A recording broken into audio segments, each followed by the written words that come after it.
You're right, Jordan, over to your right. Yep, hello, you're How right. you doing?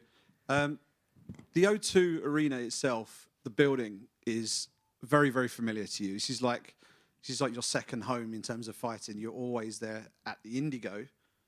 Now you're in the big room, and there's going to be 18,000 fans in there. How excited are you to be able to translate the performances that you've delivered at the Indigo onto the big stage on Saturday? Yeah, I'm buzzing to go.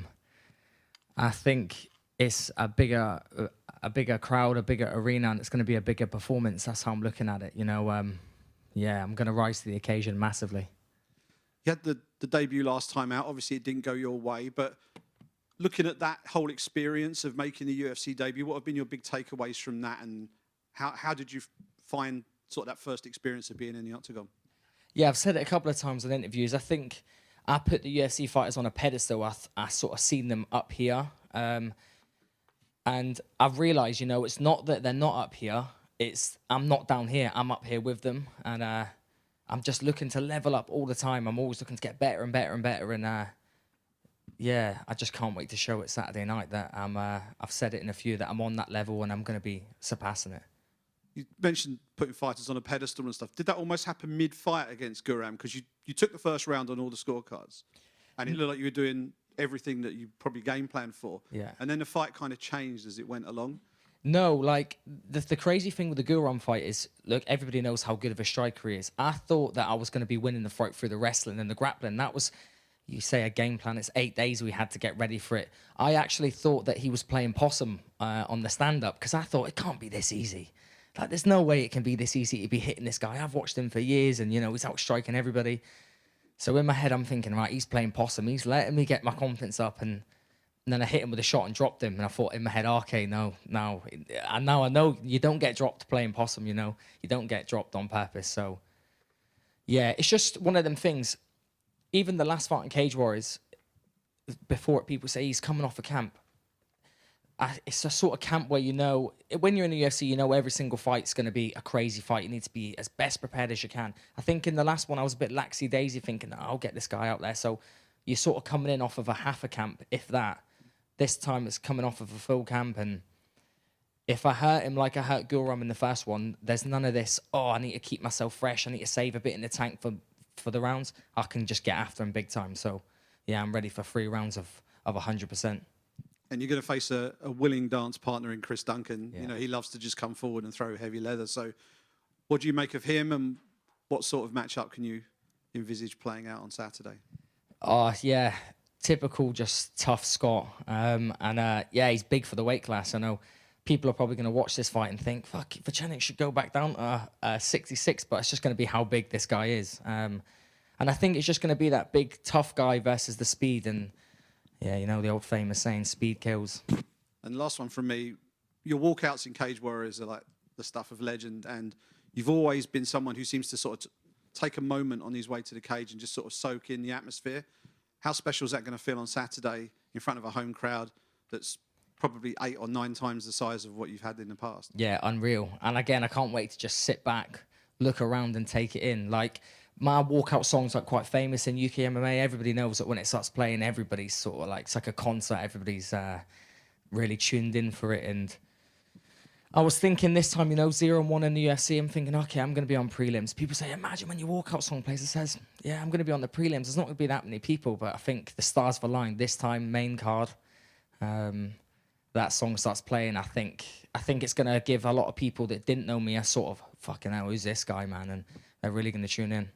How much would a post-fight bonus mean after a fight like this? It looks like a fight of the night contender on paper. Yeah, well, I've got 3 kids, so, you know, I've got 3 kids and an expensive missus, so, yeah, it's going to be massive.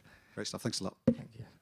It was well documented, I believe, yesterday, the tattoo you have on your leg of Bruce Buffer announcing Corby. How proud are you to represent Corby? Yeah, definitely. I mean, I'd say the thing where I'm from is people either really want you to do really well or they don't care. It's just like there's no in between. But the people that want you to do really well will do anything for you. And that's been like a massive thing in Corby, like just getting stopped by people and just they're almost in disbelief. Like I'm in Asda doing my shop and they're like, "Oh, are you still here?" Like it's just been crazy. So it's nice to just sort of back the little people. Do you know what I mean? They think even like the kids growing up, they'll be like, yeah, do you know what? He fucking could do it. I can do it. That's the message I want to be sending out. And you mentioned the bonus and it going to the kids and the missus, but is there any plans for a potential post-fight tattoo? There's going to be many post-fight tattoos, I'm sure. Well, I say that, I've not got really much room left, do I? I've got an armpit on the other side. I'm dreading getting that done. I'm at the point now, people think I enjoy getting tattooed. I actually don't like it anymore. I really dread the thought of getting tattooed. I just need to get it done. I can't sort of stop, can I? Jordan, right here. I was just going to kind of go off that question. Chris was in here earlier, and I said between the two of you guys, you probably have more tattoos than everybody in the room. And I said, man, can we kind of get maybe a tattoo side bet going on between the two of you? And he hinted, the loser has to get the other's nickname tattooed on their ass. Can we throw that one out there? Yeah, I've got a blank canvas there, so yeah, I'm ready for that. And it's going to stay a blank canvas.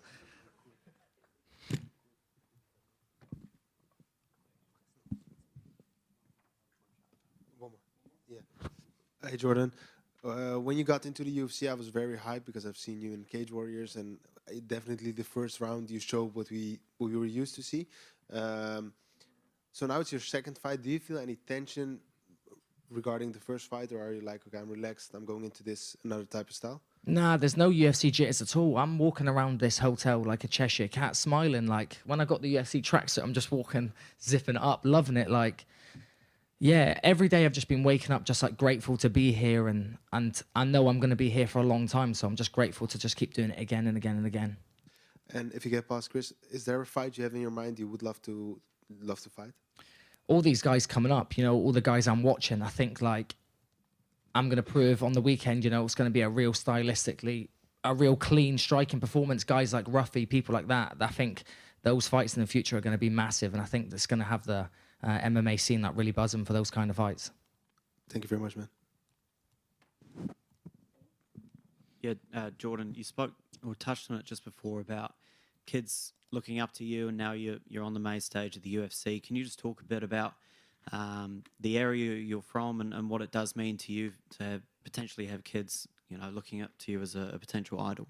Yeah, it's massive, because where we come from, it's like even just around about as well, from people know that they hear Corby and they're like, oh, fucking, he's from Corby. Like, I always make a joke when we're like sat with people, they leave their phone. I go, well, I'm from Corby. I'll take that if you leave that. It's like, it's just showing them that they can just do whatever. I've had so many messages of people like, oh, my kid loves you. Can you send a message? And I always try to do whatever I can for them. I've obviously got 3 little ones myself, so I want them to grow up, and I've said this many times, I don't want them to grow up and be like, oh, fucking hell, yeah, that's is your dad Jordan Vucenic? Oh, yeah. I want them to be like, yeah, like, that's my dad. My dad's Jordan Vucenic, da-da-da-da. So that's what I'm looking to replicate. As somebody that grew up without a dad, it's like, yeah, I know it sounds mad, but you're trying to be that father figure to all them growing up. I want sort of like parents to say to their kids, look at him. If you want like a role model, that's the role model you want to have. And not a lot of guys in the sport can be that.